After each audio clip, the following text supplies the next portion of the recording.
Por onde começar? Esdras 3. Nós vamos usar como base dessas ministrações o livro de Esdras e de Neemias, porque eles basicamente descrevem a restauração de Israel. E é como se nós fôssemos aquele Israel. Israel estava destruído, envergonhado, enfraquecido, em ruínas, doente da alma, tinha perdido a identidade. Havia o risco, inclusive, de desaparecer Israel. E Deus se levanta e levanta homens para trabalhar na restauração de Israel, porque viria o Messias. Então Deus restaura Israel. E assim como Deus restaurou Israel, a nação, nós vamos usar isso como parâmetro, como metáfora de Deus nos restaurando. Então nós somos aquele Israel que está destruído, que está derrotado, que está vivendo um tempo difícil, que está longe daquilo que Deus tinha prometido. Nós somos Israel. Amém? Capítulo 3, versículo 1. Em chegando o 7º mês, e estando os filhos de Israel já nas cidades, ajuntou-se o povo como um só homem em Jerusalém. Esdras começa assim: Daniel, Ezequiel e outros profetas vão até Ciro e mostram para Ciro o que está escrito na palavra de Deus. Antes dele nascer havia uma profecia: Ciro, tu vai ser ungido de Deus e Deus vai te levantar para restaurar Israel. E Ciro, sendo um rei pagão, acredita naquilo, chama os homens, os judeus, os hebreus, organiza a restauração, dá recursos para eles, diz assim: organizem entre as famílias e vocês podem ir e eu vou bancar esta restauração, eu vou financiar, vocês voltam e restauram Israel, porque tem uma profecia aqui dita em meu nome. Então Esdras organiza as turmas, o capítulo 2 é todos os pais, os filhos que foram, e eles vão, e eles chegam lá e começam a obra no 7º mês. 7º mês é um mês profético, porque 7 é o número de quem na Bíblia? Número de Deus. Então, assim como era o tempo do cumprimento da profecia, eles colocarem os pés ali e começarem a obra no 7º mês, era como que uma aprovação e uma bênção de Deus. Ouça aqui o que eu vou te falar. Era como Deus dizendo assim: o que vai acontecer daqui para diante vem de mim. É tempo de restauração. Então, para você que veio aqui essa noite, chegou o 7º mês.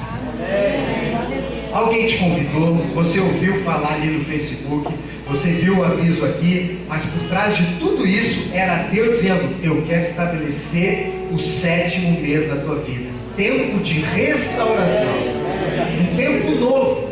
E a iniciativa de restaurar foi do Senhor. Foi do Senhor. Então Ele te traz aqui esta noite dizendo assim: eu tenho olhado a tua vida, eu sei o que passa contigo, sei da tua dor, sei do teu sofrimento, sei das coisas que você passa, mas eu quero dizer, eu te reuni aqui, estabeleci um tempo de restauração. E você, antes de nós começar, você tem que crer nisso. Feche os teus olhos e fala para dentro de ti: é tempo de restauração.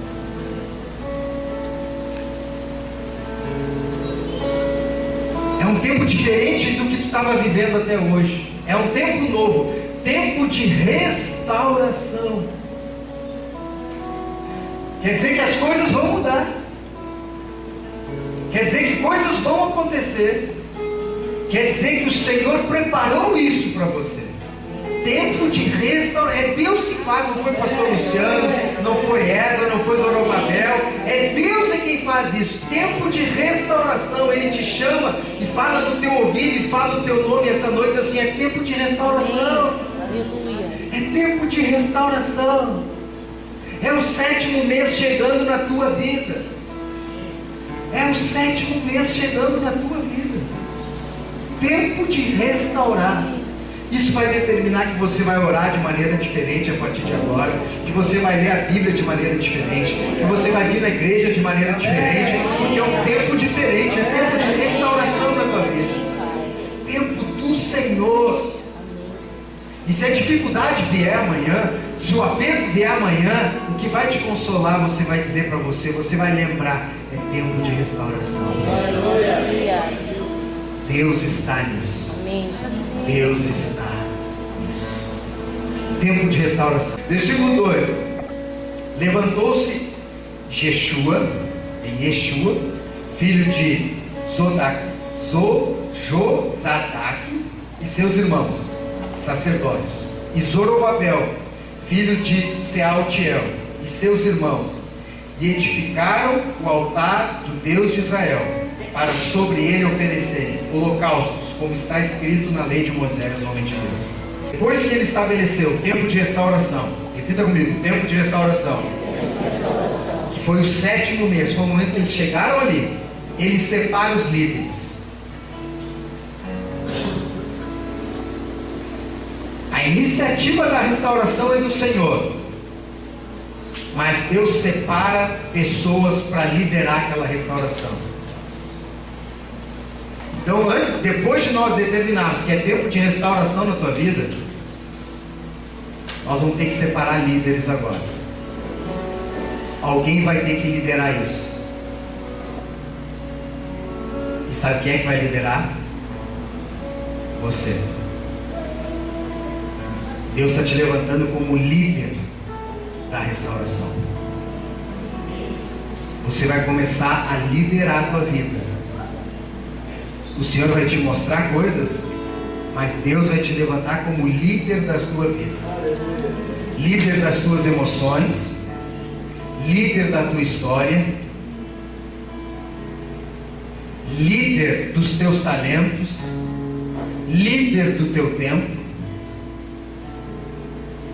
Não vai ser uma restauração como se você fosse deitar numa mesa de operação, como o pastor Ricardo contou para nós o que aconteceu com ele. Foram lá, deram a anestesia, ele só abriu os braços assim, quando acordou já estava lá. Nós poderíamos pensar que o tempo de restauração é assim: fecha teus olhos, você abria as mãos, apagava, daqui a pouco acordava, está tudo curado. Você não vai ser um elemento passivo disso. Deus vai te levantar como líder. Aleluia. No ato de liderar a tua restauração, você também já vai ser curado. Você vai tomar as rédeas da tua vida. Veja que Deus não levantou estrangeiros para reconstruir Israel, depois chamou Israel para tomar a posse da terra. Deus levanta no meio de Israel, vocês vão ser líderes agora da restauração de Israel. Por mais que Israel tivesse pecado, falhado, errado, se afastado dos caminhos do Senhor, no momento Deus diz assim: agora é tempo de restauração, agora eu te chamo, tu vais ser líder dessa restauração. Coloca a mão no teu coração, fecha os teus olhos. Deus está te chamando para liderar. Não é mais as tuas emoções que vão te liderar. Você vai liderar as tuas emoções. Não são mais os pensamentos negativos que vão liderar a tua mente. Você vai liderar a tua mente. Não são mais o teu ânimo que vai te liderar. Você vai liderar o teu ânimo. Deus vai te levantar como líder espiritual. Deus chamou líderes e sacerdotes para orar. Deus foi dando direção: faz isso, faz aquilo. Mas eles estavam envolvidos no processo. Você vai ser líder da restauração da tua casa. Líder da restauração da tua casa. Você não vai simplesmente ficar assistindo Deus fazer. Deus vai te dar direção e você vai liderar a restauração. Aleluia. Você vai liderar a restauração. Amém, Pai.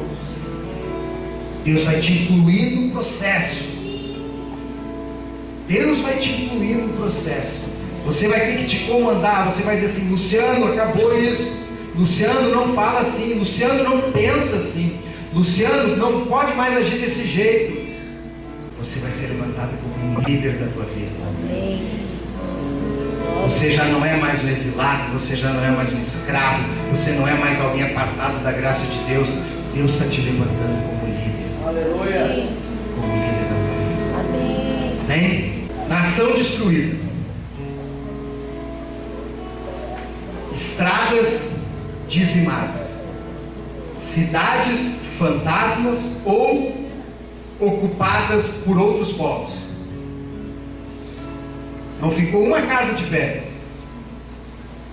As que estavam lá tinham outras pessoas ocupando. Gente morando em Israel que era contra Israel, inimigos de Israel. No deserto, animais e feras. O templo destruído. Jerusalém assolada. Deus chama o povo e diz: é o 7º mês, mês de restauração. Alguém pode dizer amém? Amém. Levanta os vídeos assim, vocês vão liderar o que vai acontecer aqui. Por onde nós vamos começar? Vamos fazer as estradas para a gente poder andar. Vamos fazer uma casa para a gente morar. Vamos restaurar os muros para os inimigos não nos atacar. Vamos reconstruir o templo. Qual é a prioridade para restaurar aqui? Deus diz assim: o altar. Aqui é que muda uma perspectiva humana para algo que Deus faz. Antes de Deus restaurar, a gente vai falar aqui durante esses tempos sobre as tuas emoções, sobre as tuas decisões, sobre os teus traumas, sobre as tuas experiências, sobre a maneira como você vive, qual a maneira você encara a vida, como você se relaciona com a tua família e assim por diante. Mas a primeira coisa que nós temos que falar é: tu tem que restaurar o teu altar. Israel estava tudo destruído, mas uma coisa tem que funcionar: o altar. Então eles vão lá e reconstroem o altar, e acendem de novo o fogo do altar, e começam de novo os holocaustos, e ao redor deles só destruição, mas o altar estava funcionando. E diz que eles reconstroem o altar em meio, versículo 3: firmaram o altar sobre as suas bases, e ainda que estavam sob o terror dos povos, eles fizeram o altar, reconstruíram no meio do terror dos povos. O que isso quer dizer para você? Antes de Deus mudar o que está ao teu redor, eu estou vivendo um terror, eu estou vivendo luta, eu estou vivendo dificuldade, eu estou cheio de inimigo. Deus não vai te dar vitória dos teus inimigos, te livrar do terror, restaurar todas as coisas, enquanto o altar não estiver restaurado. Imagina eles restaurando o altar, e daqui a pouco alguém pode nos atacar. A gente está construindo o altar, a gente não tem nem onde comer, nem onde dormir, nem onde se proteger. Mas a prioridade que Deus colocou é: se não tiver altar, as coisas não vão funcionar. Então a primeira coisa, antes de nós falar de emoções, de alma, de coração, de vivência, é com o altar de Deus na tua vida. Tem um lugar dentro de ti que é o teu altar, que é onde você colocou Deus na tua vida. E se esse altar não estiver fortalecido, não estiver bem firmado, não estiver com fogo aceso, não tiver holocausto constante, nada mais vai funcionar. Então o início da cura é olhar como é que está o altar. Quando é que o altar precisava ser restaurado? Quando é que o altar precisava ser restaurado? Em 3 situações: ou quando o altar estava destruído, ou quando ele tinha se tornado impuro, ou quando ele estava rachado. Se você olhava para o altar e ele estivesse nessas 3 condições, tinha que ser reconstruído. Primeiro, mais óbvio, o altar destruído, que era o caso deles lá. Tem gente que chegou aqui e talvez esteja com o altar destruído.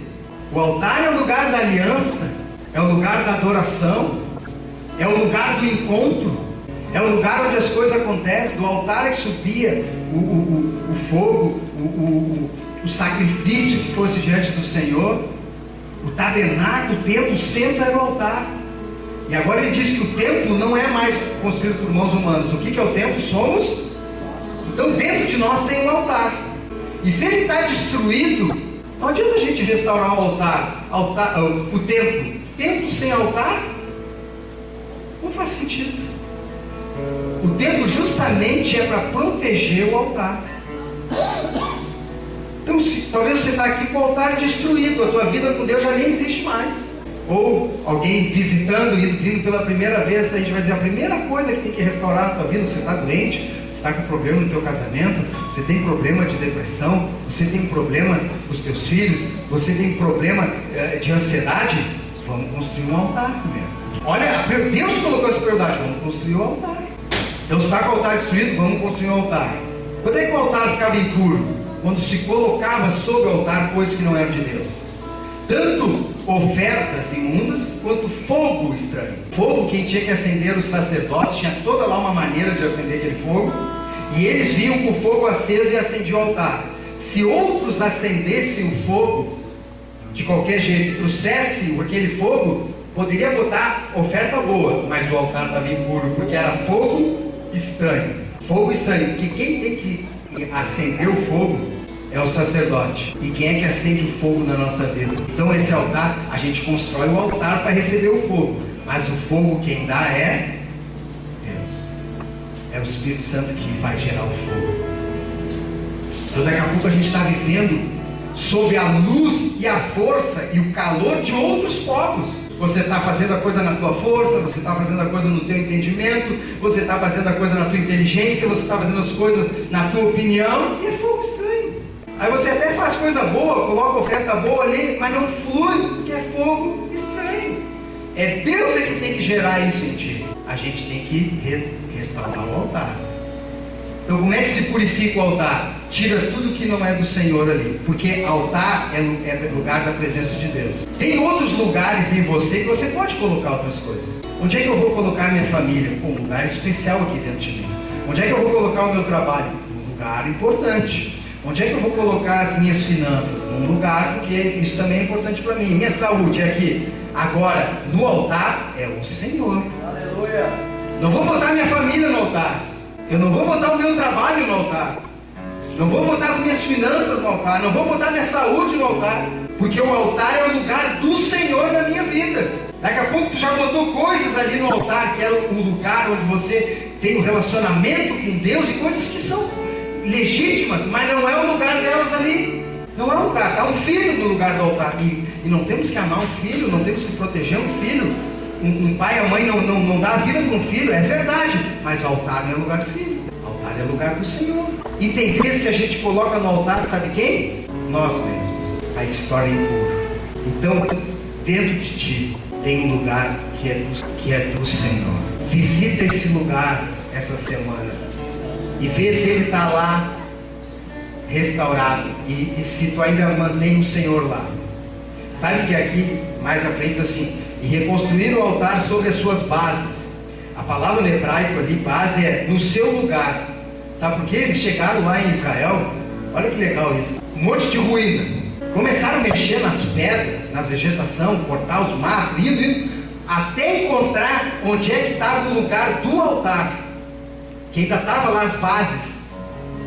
Não é fazer o altar em qualquer lugar aí. Vão encontrar o lugar do altar. Então eles começam a tirar madeira, começam a tirar pedra, derrubar casa, cortar mato, tirar árvore, até, ó, encontrei aqui a base do altar. Então aqui é o lugar dele. Então esse lugar é o do Senhor. É do Senhor.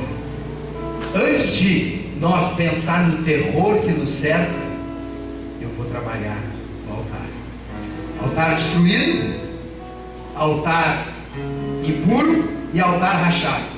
O que aconteceu com o altar rachado? O altar, né? Ele tanto recebia lenha para o fogo, quanto também recebia, quando era a oferta de libação, líquido. Então, lenha para o fogo, eles colocavam lenha, e vinha o fogo do Senhor ali. Eles vinham com a oferta do holocausto, e colocavam, e aquilo queimava, e subia aquela fumaça.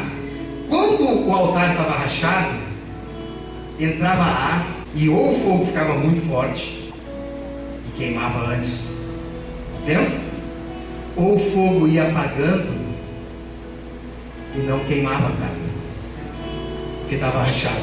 Então um altar rachado é um altar inconstante. De vez em quando está muito quente, de vez em quando está bem frio. Você reconhece isso na tua vida? Está muito quente, é tudo agora, é tudo, vamos lá, é o Senhor. E daqui a pouco vai entrando uma brisa da noite e vai esfriando, e vai dando uma frieza espiritual. Altar rachado, cara. Aí você derrama ali a oferta de libação, que era o óleo, ou até mesmo o sangue que era derramado, que era para ficar ali e se esparramava, porque saía pelas suas rachaduras e ficava uma sujeirada em volta. Então o altar rachado não está desempenhando a sua função. Tem que parar e ver, ou vamos reconstruir, ou vamos fechar essas rachaduras, porque aqui é o lugar do Senhor. Do Senhor. O altar é o lugar da aliança com Deus, é o lugar do sacrifício e o lugar da entrega. Então, primeiro ponto, primeiro passo: restaura a tua vida no Senhor. Amém. Volta para a oração, volta para a leitura da palavra, volta a preencher esse espaço que é do Senhor da tua vida. Volta, restaura esse altar. É o início de tudo o resto. Se você for lá no altar e olhar e o altar está direitinho, não está. Vamos para o próximo passo. Nós vamos ir para os próximos passos. Mas o primeiro olhar que nós temos que dar é para o teu altar. E eles foram restaurar o altar, e daí começaram, porque tinha o altar, começaram já em seguida as festas. A primeira festa que teve ali foi a festa do tabernáculo. E para que era a festa? Estou falando de altar para vocês, eu já estou queimando aqui. Eu acho que o meu começou a... O altar restaurou, começa a festa. Para que tinha festa? As festas sempre tinham um propósito. A festa é para lembrar. Festa em Israel é para lembrar. Lembrar do quê? Das promessas de Deus e que o Senhor fez. O que vai acontecer quando o teu altar for restaurado em ti? Tu vai começar a lembrar. Aleluia. As promessas de Deus na tua vida e o que o Senhor já fez. Não é a função do Espírito Santo nos lembrar de tudo que Ele disse? Então, depois que tem altar, lembra da promessa. Depois que tem o altar, lembra do que o Senhor fez. Então, o primeiro sinal de que o altar está vivo, está pulsando dentro de ti, é que você começa a lembrar as promessas de Deus na tua vida. E esta é a festa. Festa do tabernáculo é para lembrar: olha, nós estávamos no deserto e o Senhor nos livrou do deserto. Nós passávamos dificuldade e o Senhor nos livrou da dificuldade. Nós éramos perseguidos pelo Egito e o Senhor nos livrou do Egito.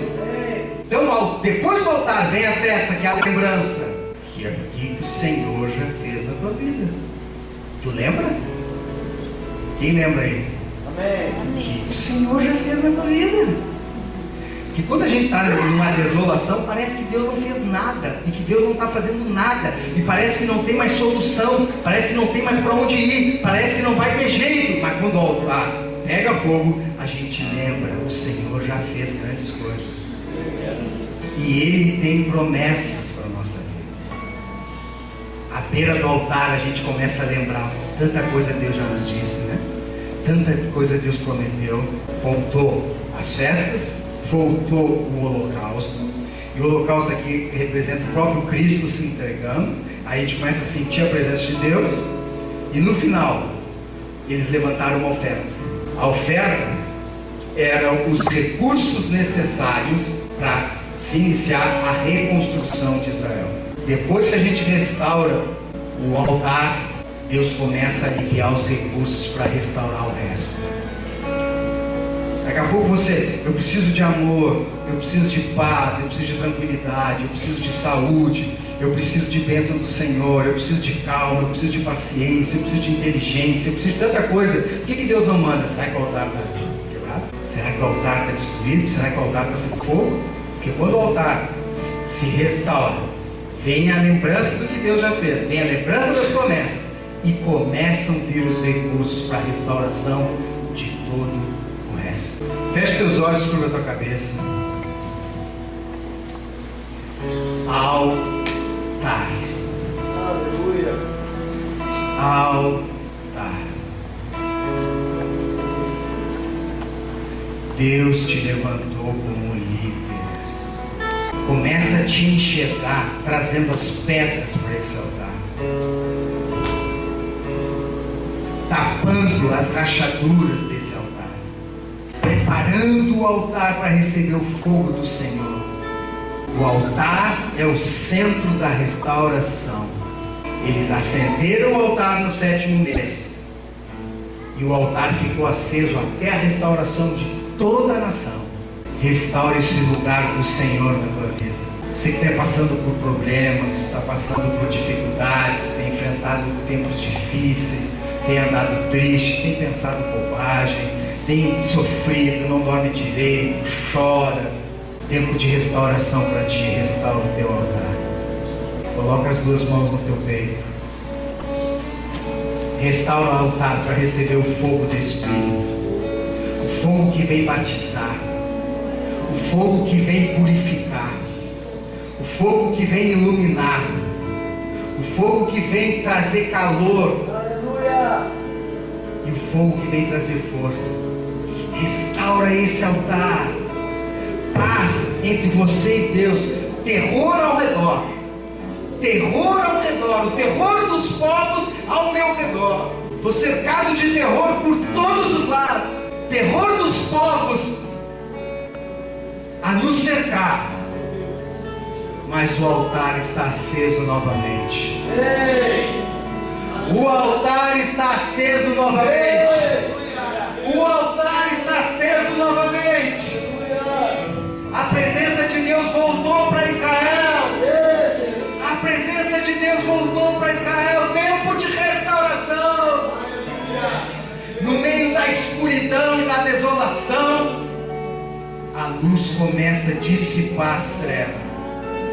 Começa pelo altar. E com o altar vem a festa da lembrança. Quem te falou não foi homem, foi Deus. Quem te falou foi Deus. A gente não faz festa para celebrar o que o homem falou. A gente faz festa para celebrar o que Deus falou. E lembrar as promessas de Deus na tua vida. Essa é a razão do nosso festejar. Como eu posso fazer festa se tem terror por todos os lados? Porque eu me lembrei o que Deus falou que ia fazer comigo. Porque eu me lembrei que eu sou do Senhor. Eu sou do Senhor. Limpa esse lugar dentro de ti. Tira tudo que trouxe impureza para o altar. Limpa esse lugar. Tira ali a sujeira. Tira ali as pessoas que tu colocou ali. Tira ali as situações. Tira as coisas que você colocou ali. Esse lugar é do Senhor. Esse lugar é especial da tua vida. É do Senhor. É dali que flui o fogo do Espírito na tua vida. Começa a orar, flui de novo o fogo do Espírito em dele. Vai orando baixinho, vai pedindo. Se você ora em línguas, você pode orar em línguas mesmo.